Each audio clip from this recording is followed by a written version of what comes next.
একসময় ঘূর্ণায়মান পাহাড় এবং ঘন বনের মধ্যে অবস্থিত একটি ছোট গ্রামে লিয়াম নামে একটি ছেলে বাস করত। লিয়াম ছিলেন একজন দুঃসাহসী এবং সদয় মনের যুবক যিনি প্রকৃতি অন্বেষণ করতে পছন্দ করতেন।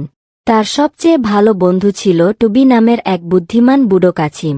এক রৌদ্রোজ্জ্বল বিকেলে লিয়াম এবং টুবি বনের মধ্যে দিয়ে ঘুরে বেড়াচ্ছিল যখন তারা একটি সুন্দর ঝকঝকে পুকুরে হোঁচট খেয়েছিল। লিয়াম স্বচ্ছ নীল জল এবং রঙিন মাছের সুন্দর সাঁতার দেখে মুগ্ধ হয়েছিল। সে তার বাবা মাকে দেখানোর জন্য একটি মাছ ধরতে চেয়েছিল, কিন্তু টুবি তাকে আলতো করে মনে করিয়ে দিল, মনে রেখো লিয়াম, প্রকৃতিতে সবকিছুরই জায়গা এবং উদ্দেশ্য আছে। কিন্তু আমি শুধু সবাইকে দেখাতে চাই যে তারা কতটা সুন্দর, লিয়াম যুক্তি দিয়েছিলেন। টুবি তার শান্ত আচরণে বলল, সৌন্দর্য মানে প্রশংসা করা, মালিকানা নয়। আপনি যদি মাছটিকে তার বাড়ি থেকে নিয়ে যান, তবে এটি আর সাঁতার কাটতে এবং সুখী হতে পারবে না। লিয়াম এক মুহূর্তের জন্য চিন্তা করলেন এবং বুঝতে পারলেন টুবি ঠিক ছিল।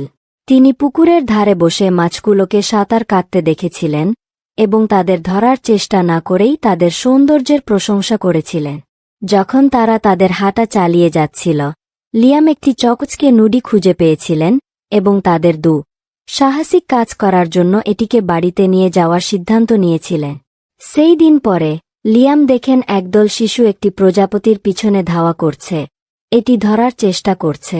টুবির কথা মনে রেখে লিয়াম তাদের কাছে এসে বলল, প্রজাপতিকে মুক্ত হতে দাও, এটি উঠতে থাকলে আরও সুন্দর হয়। শিশুরা প্রাথমিকভাবে অনিচ্ছুক, শেষ পর্যন্ত সম্মত হয়েছিল এবং প্রজাপতিটি মুক্ত এবং আনন্দিত হয়ে উড়ে যাওয়ার সময় বিস্ময়ের সাথে দেখেছিল। সেই দিন থেকে লিয়াম টুবির গান সবার সাথে ভাগ করে নিয়েছিলেন যার সাথে তিনি দেখা করেছিলেন, তাদের প্রকৃতির সৌন্দর্যের প্রশংসা করতে এবং সম্মান করতে শেখান। তিনি শিখেছিলেন যে সত্যিকারের বন্ধুত্ব এবং সুখ আমাদের চারপাশের বিশ্বকে বোঝা এবং সম্মান করার মাধ্যমে আসে।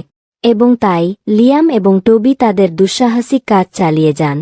তারা যেখানেই যান দয়া এবং গান ছড়িয়ে দেন এবং গ্রামটি প্রকৃতির সাথে সামঞ্জস্যপূর্ণ হয়ে ওঠে।